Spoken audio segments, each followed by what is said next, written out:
রাস্তায় একদম পুরো খিলের ঝাড়ু একটা করে কিনে রাখুন, রাস্তা পরিষ্কার করতে করতে ভোট কেন্দ্রে পৌঁছে যান।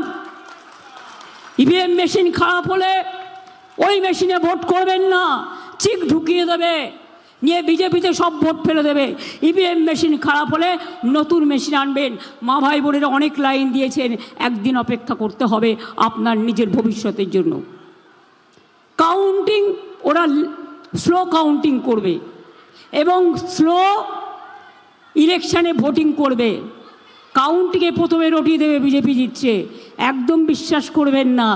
আমি যদি মিথ্যে না হয় 2026-এ আমরা 226টার বেশি সিট পাবো, এটা জেনে রাখুন।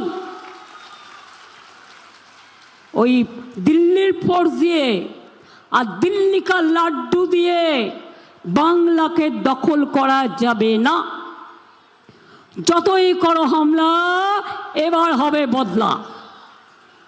যতই করো হামলা, তৃণমূল জিতবে বাংলা। যতই করো হামলা, হবে এসআইআরের বদলা। যতই করো হামলা, হবে এনআরসির বদলা। যতই করো হামলা, হবে ডিটেনশনের বদলা। যতই করো চক্রান্ত, সবটাই হবে ব্যর্থ। কি ভোটটা দেবেন তো তৃণমূলকে? টাকা দিয়ে ভোট কেউ কিনতে পারবে না তো। মনে রাখবেন, ওটা চুরির টাকা, ওটা কয়লার টাকা, ওটা ময়লার টাকা, গায়ে গন্ধ লেগে যাবে। কয়লা রক্ষা করার দায়িত্ব কার? সেন্ট্রাল গভর্নমেন্টের। বর্ডার থেকে ঢুকলে কেউ, তার দায়িত্ব কার? সেন্ট্রাল গভর্নমেন্টের। কাস্টমস পাসপোর্ট কার দায়িত্ব? সেন্ট্রাল গভর্নমেন্টের। বর্ডার পাহাড় দেওয়ার দায়িত্ব আপনার। তাহলে আপনি কেন প্রথম পদত্যাগ করবেন না? এর জবাব চাই। 2024-এর লিস্টে আপনি যদি প্রধানমন্ত্রী হতে পারেন, আপনারা যদি স্বরাষ্ট্রমন্ত্রী হতে পারেন, তাহলে বাংলার মানুষ কি অন্যায় করলো আপনাদের জবাব দিতে হবে। হিম্মত থাকলে আগে পদত্যাগ করুন, তারপরে এসআইআরের নামে সর্বনাশী খেলা খেলুন। কাজের বেলায় কাজী, কাজ ফুরলে পাজি। ইলেকশন এসে গেছে, বসন্তের কোকিলের মতো কুহু কুহু করে ডাক দিচ্ছে। মনে আছে শান্তিনিকেতনে পৌষ মেলা বন্ধ করে দিয়েছিল? ভুলে গেছেন আপনারা?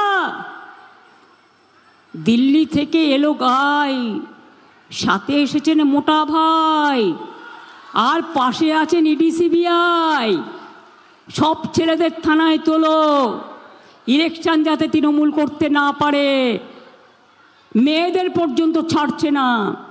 কলকাতা পুলিশের 2-3টি কেস আমার কাছে এসছে। মেয়েদের ব্যাগ খুলে খুলে দেখা হচ্ছে কি কি আছে। আমার মনে হয় ওরা একটু লিপস্টিক লাগাতে চায়, ওরা একটু চোখে কাজল দিতে চায়। আমার মনে হয় ওরা দেখছে মেয়েরা কি কি ব্যবহার করে। লজ্জাও করে না মা বোনদের অসম্মান করতে? সোনার বাংলা গড়বে। সোনাটা কি জানেন? অমাত্য সেনকে তার জমি থেকে তাড়িয়ে দিতে গিয়েছিলেন, আমি এসে তার জমির অধিকার ফিরিয়ে দিয়েছিলাম। লজ্জা করে না? নির্লজ্জ বেহায়া। তারা আবার দেখছে বাংলাকে সোনার বাংলা করার স্বপ্ন। ওদের স্বপ্ন হবে ভগ্ন। আর মনে রাখবেন, আপনাদের জিতবার জন্য আসছে দুরন্ত লগ্ন। কাউন্টিং হবে 4 তারিখে। 1, 2, 3, 4 বিজেপির হবে হার। 1, 2, 3, 4 মানুষের হবে জয়ের হার। 1, 2, 3, 4 মা বোনেরা জিতবে, ছাত্র যুব জিতবে, শ্রমিক কৃষক জিতবে, শিক্ষক শিক্ষিকা জিতবে, সমস্ত মানুষরা জিতবে। আর ওরা ওই যে চলবে না অন্যায়, টিকবে না ফন্দি।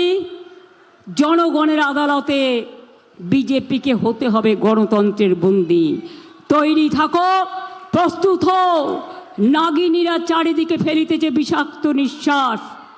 কবিগুরু রবীন্দ্রনাথ ঠাকুরের ভাষায়, শান্তির ললিত বাণী শুনাইবে ব্যর্থ পরিহাস। বিদায় নেবার আগে তাই, মানে রবীন্দ্রনাথ ঠাকুরের ভাষায় বলে যাই, নাগিনীরা চারিদিকে ফেলিতেছে বিষাক্ত নিঃশ্বাস।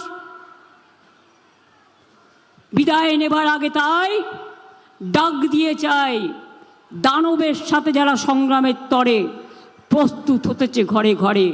বাংলা তৈরি আছে, আপনারাও তৈরি থাকুন। আপনারা বাংলাকে অত্যাচার করেছেন, বাংলাকে টার্গেট করেছেন, আমরা এবার দিল্লিকে টার্গেট করব। বাংলা জয় করবার পরে দিল্লিও জয় করব। মনে রাখবেন, বিজেপির সিঙ্গেল মেজরিটির সরকার নেই।